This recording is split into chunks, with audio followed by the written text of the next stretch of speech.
Hello YouTube, welcome back to another video bareng aku, Saifullah Izzuddin.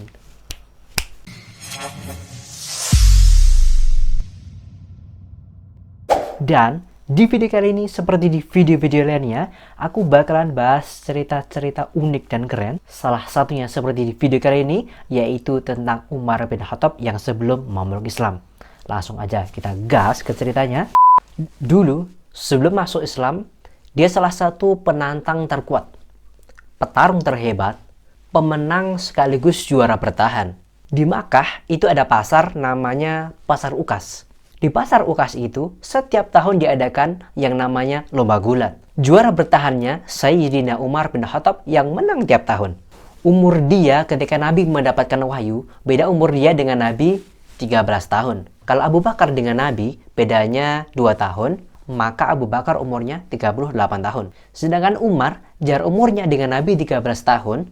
Jadi ketika Nabi mendapatkan wahyu di umur 40 tahun, maka umur Umar waktu itu 27 tahun. 27 tahun kalau sekarang ya masih muda lah ya. Masih darah-darah muda. Jiwanya menggelora ya kan. Itulah dia Umar bin Khattab. Yang selain juara gulat bertahan, dia termasuk orang yang paling mulia di kalangan suku Quraisy. Ketika masalah-masalah yang menyangkut diplomasi pada zaman jahiliyah, itu semua diserahkan kepada Umar. Maka Nabi sangat menginginkan Umar ini untuk masuk ke dalam Islam, sampai Nabi berdoa, tolonglah Islam ini dengan 2 Umar ya Allah.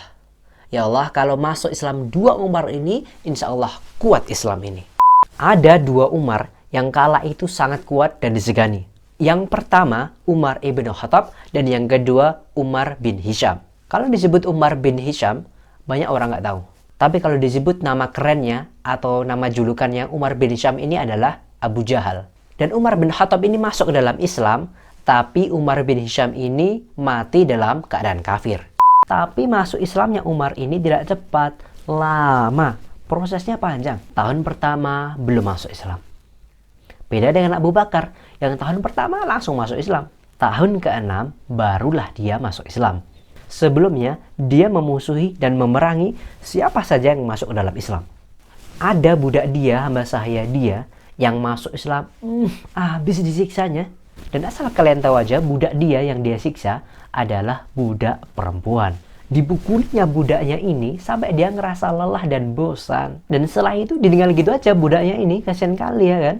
Lalu kemudian suatu hari dia pernah mau membunuh Nabi Muhammad SAW. Keluar dia dari rumah, dihunusnya pedang. Jumpa sama kawannya yang bernama Mu'ain. Kau mau kemana wahai Umar? Aku mau penggal kepala Muhammad. Kenapa?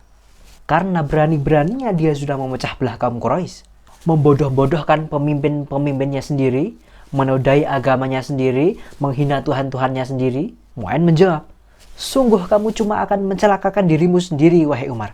Kenapa? Karena apakah kamu tahu Muhammad itu siapa? Muhammad adalah anak Abdullah, anak Abdul Muthalib, anak Hashim, anak Abdul Manaf, anak Qusay. Dan Qusay itulah yang membangun kota Mekah ini. Kalau sampai anak cucu mereka ini mati, habis kau nanti. Akhirnya tak jadi dia bunuh Nabi Muhammad SAW. Tapi tidakkah kamu lebih baik kembali dan mengurusi keluargamu sendiri, wahai Umar? Lalu Umar bertanya, keluarga mana maksudmu? Aku dengar kabar kalau adik kau dan suaminya sudah ikut Muhammad. Kemudian suatu hari dia bertamulah ke rumah adiknya. Nama adiknya ini Fatimah bintil Khattab. Fatimah bintil Khattab ini punya suami namanya Zaid bin Amr. Dia dapat kabar bahwa si Zaid dan adiknya ini sudah masuk Islam. Tapi kabar itu masih was-was, masih isu. Maka datanglah ia bertamu ke rumah adiknya. Kebetulan si Zaid dengan Fatimah sedang baca Quran. Tapi suara mereka pelan-pelan. Maka marahlah Umar, masuk dia ke dalam, ditinjunya adiknya itu. Pertama, adik iparnya dulu dia tonjok. Tentu menang, orang dia petarung, pemenang gulat tiap tahun. Habis dia tinju adik iparnya, kemudian adik dia yang perempuan, dia tinju sampai berdarah. Tapi kemudian dia lihat tak ada rasa takut-takutnya. Maka dia heran, ini adikku perempuan lemah, tapi kok kita kan bisa ngelihat orang kalau kita marahi, dia takut. Tapi ini enggak. Berdarah. Keluar darah dari wajah Fatimah bintil Khattab. Tapi anehnya adalah tak ada rasa takutnya sama sekali. Maka selepas itu adiknya mengaku kalau dia memang baru masuk Islam. Tapi kemudian dia tiba-tiba merasa lemah ketika ada darah keluar dari wajah adiknya. Fatimah yang nampaknya lesu, lemah, tak berdaya dikuatkan oleh Allah. Dia Umar, juara gulat, seorang petarung, badannya tinggi besar, kokoh dan kuat. Adiknya ini perempuan, lemah ketika dia tinju sampai berdarah, tapi tak ada rasa takutnya sama sekali. Lalu kemudian ditariklah kertas dari tangan adiknya. Apa yang sedang kau baca ini? Ternyata betullah kabar yang sudah kudengar selama ini. Berita yang kudengar selama ini. Kalian berdua sudah masuk Islam ya? Rupanya kalian ikut Muhammad, aku yang bahkan memusuhi mereka. Adik ipar dan adik kandungku sendiri sudah ikut Muhammad ternyata. Kemudian apa yang dikatakan adiknya dengan mulut yang berdarah-darah? Dia katakan, wahai Umar bin Khattab, kau najis, kau kotor. Nggak ada takut-takutnya sama sekali adiknya ini sama abangnya ya kan. Umar yang sedang down, sedang rasa lemah karena ngelihat adiknya ini yang justru tegar, kuat, justru malah bilang kamu itu najis, kamu kotor. Oke, karena waktu itu belum ada Al-Quran 30 juz, jangan bayangkan Umar pegang Al-Quran kayak zaman sekarang. Selembar-selembar. Ada ditulis di batu-batu, di tulang-tulang, di kayu-kayu. Karena waktu itu memang belum ada kertas. Ada, tapi sedikit, gak banyak.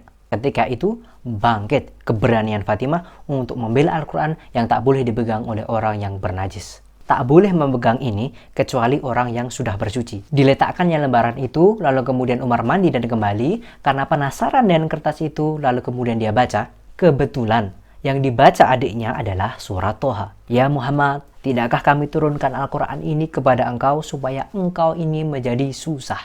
Dilihatnya pelan-pelan, diperhatikannya susunan-susunannya. Orang Arab sastrawan.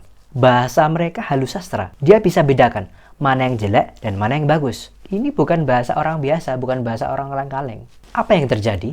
Akhirnya hatinya lunak, kemudian dia segera menuju Nabi Muhammad SAW. Waktu itu Nabi sedang berada di rumah Al-Arqam bin Abil Arqam. Itu adalah markas berkumpulnya di kota Makkah Al-Mukarramah. Masih berdakwah secara sembunyi-sembunyi, tak berani terang-terangan. Yang menjaga Nabi waktu itu ada sekitar 40 orang. Di antara yang menjaga Nabi waktu itu adalah Asadullah, singa Allah. Dia adalah Hamzah bin Abdul Muthalib. Berjumpalah singa dengan singa.